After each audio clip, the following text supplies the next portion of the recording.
Okay, class, let's do an icebreaker.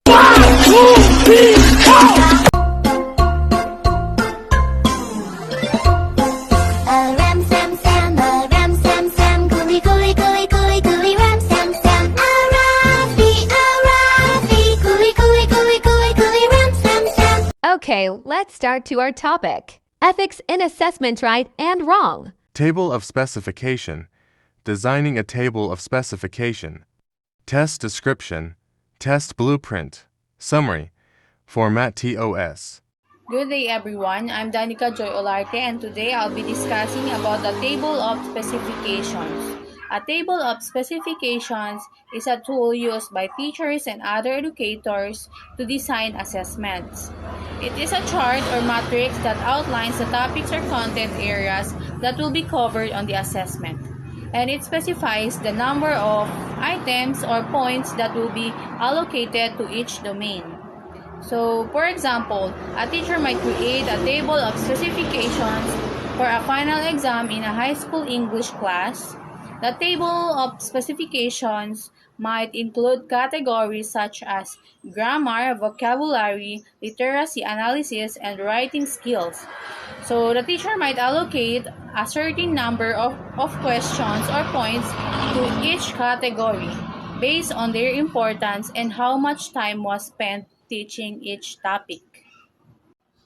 The educator can make sure that the assessment is fair and accurate in terms of the material they have taught by using table of specifications. It helps in ensuring that the assessment is reliable, meaning that it provides consistent results, and valid means that it assesses what it is designed to evaluate. In all, a table of specifications is a useful tool for teachers and other educators to make sure that exams are well planned and in line with the subject matter being taught. Enhancing the validity and reliability of assessment may help in better decision making and better learning outcomes for learners.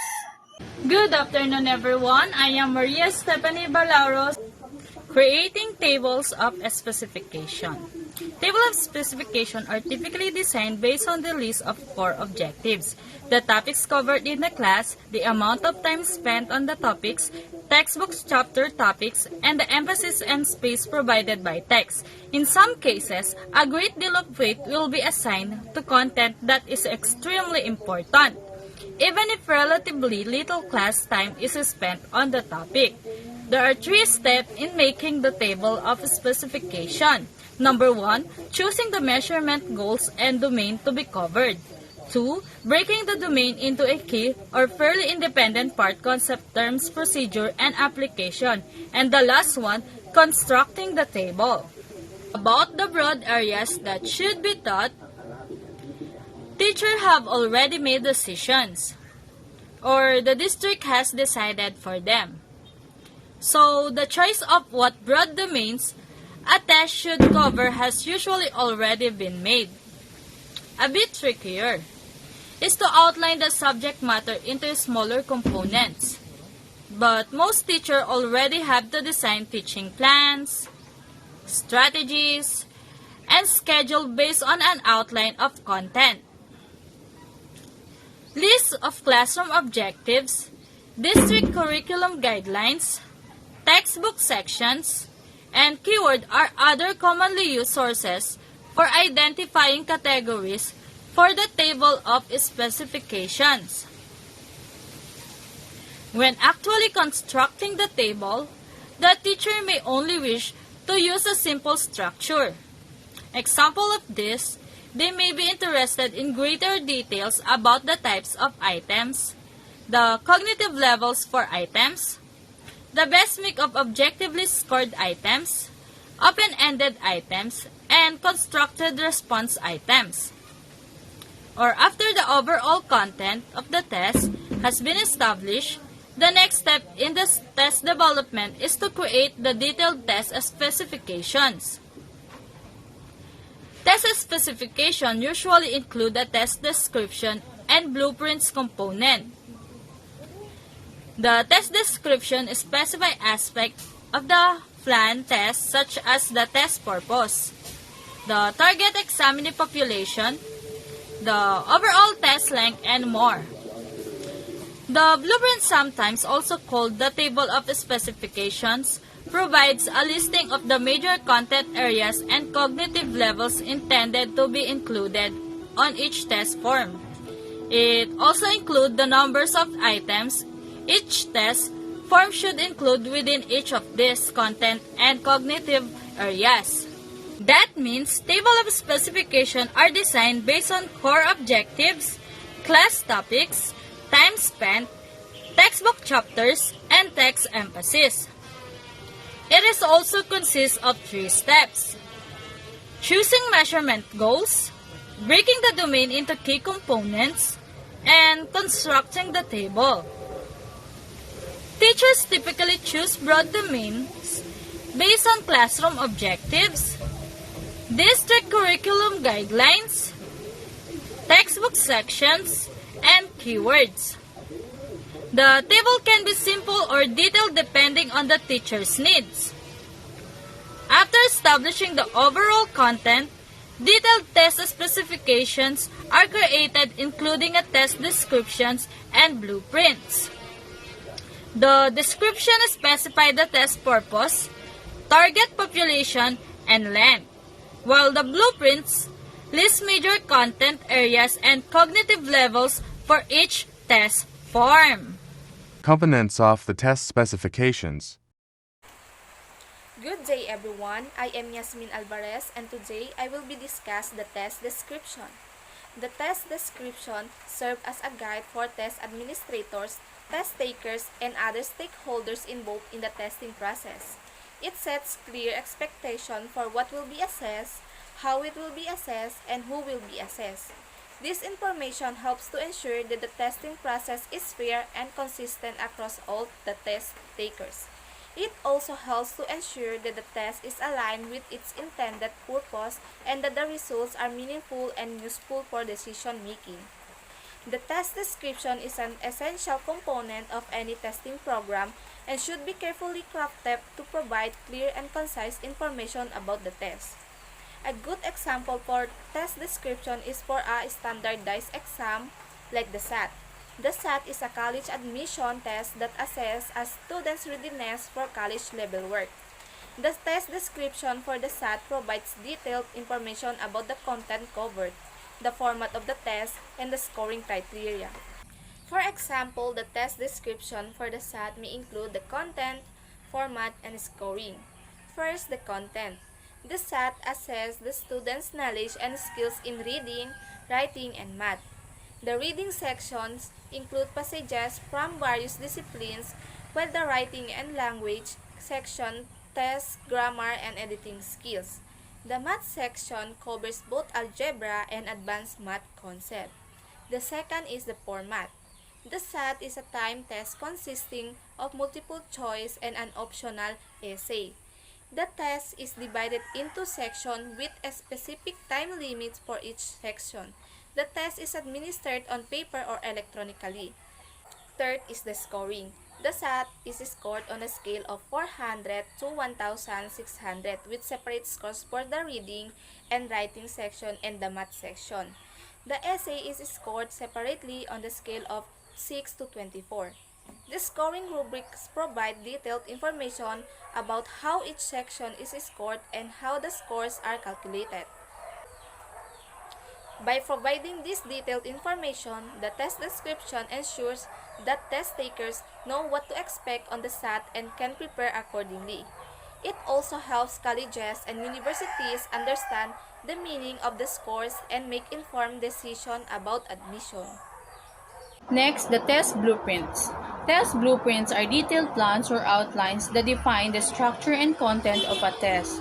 They provide a roadmap for creating and administering assessments, ensuring that all important content areas and skills are covered. Test blueprints typically include information on the number and types of questions, the weighting or scoring of different sections, and the objectives or learning outcomes being assessed. They help test developers and educators align assessment with curriculum standards and ensure that the tests are fair, valid, and reliable. So the test blueprints and a table of specifications, they are similar because they are both planning tools that guide the development of a product or assessment. They are similar in the sense that they both provide a detailed outline of the key features, dimensions, and requirements that must be met in order to achieve the desired outcomes. Good afternoon, ma'am. Good afternoon, classmates. I am Jason Osadio. On the summary of our report, the table of specifications is a planning tool used in the test development to ensure that the test accurately assesses the intended content and cognitive skills. It provides a framework for organizing test items based on specific content areas and cognitive levels. Thorough and truthful test specifications guide items writing, effort, and test assembly, leading to the creation of an initial test form that align with the intended content. These specifications also guide the development of additional test forms, linking and matching the test specifications with the test items contribute the content validity of the test construction. Thank you. Good day everyone, I am Jomelyn A. Chavez and today we'll be discussing about the table of specification, or you may call it TOS. So this TOS is a tool used to ensure that a test or assessment measures the content and thinking skills the test intends to measure. So before tayo gumawa ng isang test or assessment, we need to do a TOS to know if how many items we will be put every learning competency that we have. And this is very important for the item placement based on taxonomy of objective. In doing a test or assessment, dalawa lang po yung importanteng tatandaan nyo. So, number 1 is the item should test the learning competency. Number 2, it must be based on taxonomy of objectives. That's why it is important to prepare a TOS because this will be our guide to make a test and it depends on how many number items we will do. So, there are two formats of table of specification. There is one-way table of specification and two-way table of specification. So now we will discuss the one-way table of specification. So I have here an example of one-way table of specification. So there is a 4-column in the table which is contents, number of hours or days, number of items, and item number. So the contents, ito yung mga contents, yung mga objectives na titinuturo natin. So, dito sa number of hours or days, ito naman yung kung ilang araw natin ito na turo. And then, you should decide on the number of items that give in the test. So, example, the number of items, di-decide ako ng 60 item. Ang ibibigay ko, ayun sa baba, nakikita nyo sa table, may 60 dyan. Yan yung, yung total, 60 items. So, you should consider din the following, nature of the subject, grade level, level of thinking skills, desired, and time allotment. So kung makikita nyo dito sa number of hours or days na may 2, 3, 4, and 4.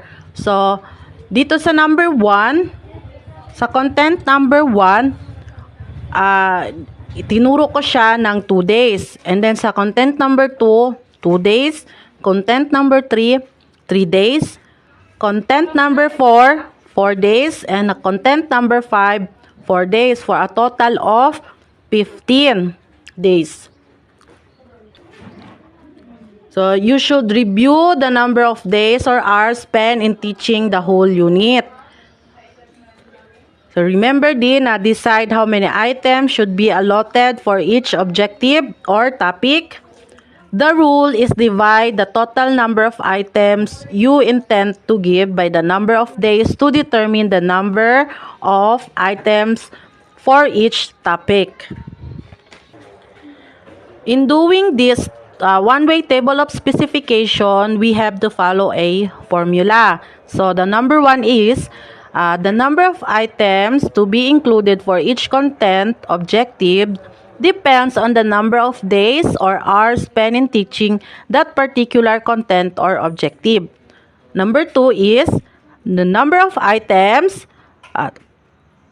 total number of items divided by total number of days or hours times the number of days or hours the content was taught. Number three is the longer time the content was discussed, the more the number of items. So, I have here an example. The number of items for content number 1, 60 divided 15 times 60 divided 15 equals 4. I-times mo siya sa 2 days. Times 2 is equal to 8. So, the number of items here is 8. In the content number 2, we will divide again 60 divided by 15. So, is 4. I-times mo siya sa 2 days, which is 8. Equals din siya ng 8. So, the number of items sa number 2 is 8. In the contents number 3, 60 divided 15 is equals 4 times 3 days kasi 3 days is equal to 12. So the number of items in the content number 4, 60 divided by 15 equals 4 times the number of days is 4 is equal to 16. So the number of items is 16. In the content number 5, 60 divided by 15 equals 4 times the number of days is 4. So equals 16. So the number of items is 16. So a total of 60.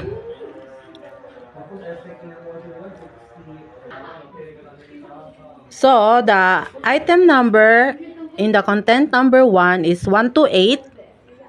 The content number 2 is 9 to 16. And then the content number 3 is 17 to 28. And the content number 4 is 29 to 44. And then the content number 5 is 45 to 60 items. So kailangan siya magkasunod-sunod siya base sa mga content na naituro kada test. So that is the one-way table of specification. I hope you learn. So this is the example of two-way table of specification. So again, yung formula na na-discuss kanina sa one-way, gagamitin pa din yon. And then,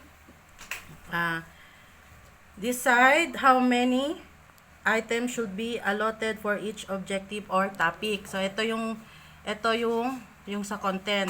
Then magde-decide tayo kung ilang items. For example, maglalagay ako dito 60 items. And then take note always that each institution may have its own TOS or table of specification.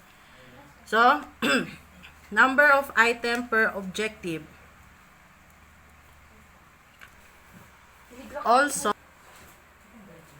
Also, consider the following: nature of subject, grade level, level of thinking skills desired, and time allotment. So, In the content, in the number 1, know the different kinds of notes. Na-discuss natin to siya ng 2 days. Another, in the number 2, na-discuss natin to siya ng 2 days. Number 3, identify the different clef. Na-discuss natin to siya ng 3 days. And then, number 4, locate the do in different clef. Na-discuss natin to siya ng 4 days. And then, interpret the rhythmic pattern. Na-discuss natin ito siya ng 4 days. So, a total of 15 days. So, gagamitin natin yung formula na 60 divided by 2, 15. 60 divided by 2, 15 is 4 times 2, multiply into 2, 8. A total of 8. In number 2 naman, 60 divided by 15 times 2, a total of 8. Sa number 3 naman, 60 divided by 15 equals 4 times 3, 12. Number 4, 60 divided by 15, 4 times 4 equals 16. So, in number 5, 60 divided by 15 equals 4 times 4 equals 16. So, a total of 60. So, dito naman sa categories of skills, decide what categories of skills you are going to use in Bloom's taxonomy cognitive domain. So, itong K is knowledge, C is comprehension, and A is for application. So, depende na yan sa sa categories of skills na gagamitin ninyo. So, and then decide what item numbers you will assign for questions or items that cover a particular objective in a particular skills category. So, example. So, examples dito sa knowledge. 1 to 2 items. So, 2.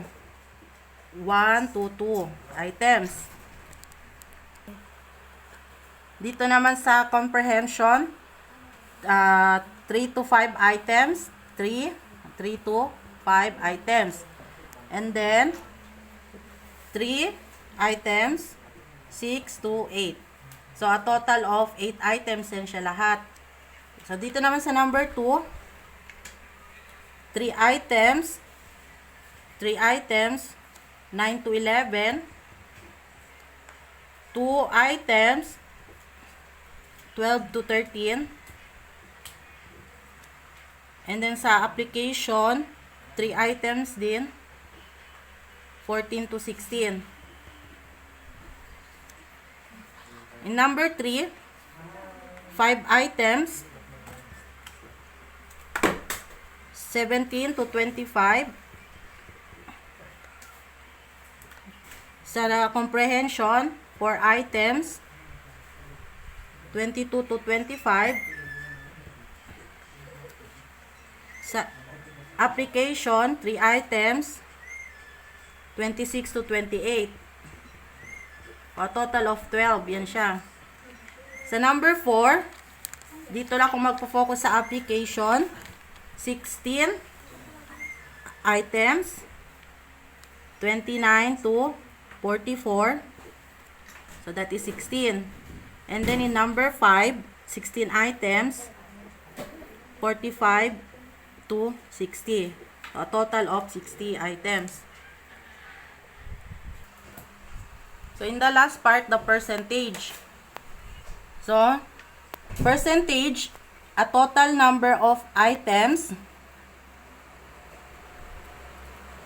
for a particular object or topic divided by total number of items then multiplied by 100. So, example, 8. 8 divided by 60. 8 divided by 60 times 2, 100. So, lalabas siya na, so, total of 13.33. And then, dito naman sa second content, number 2 content, 8 divided by 60 multiplied by 100, so 13.33. Next, in the number 3, 12 divided by 60 times 100, 20. In number 4, 16 divided by 60 times 100, a total of 26.66. Then, in number 5, 16 divided by 60 multiplied by 100, so a total of 26.66. Balikan natin ito sa number 4. 16 divided by 60 times 100, 26.67. Ito siya. 26.67. So, dito sa number 5, 16 divided by 60 times 100. So, 26.67. So, a total of 100%.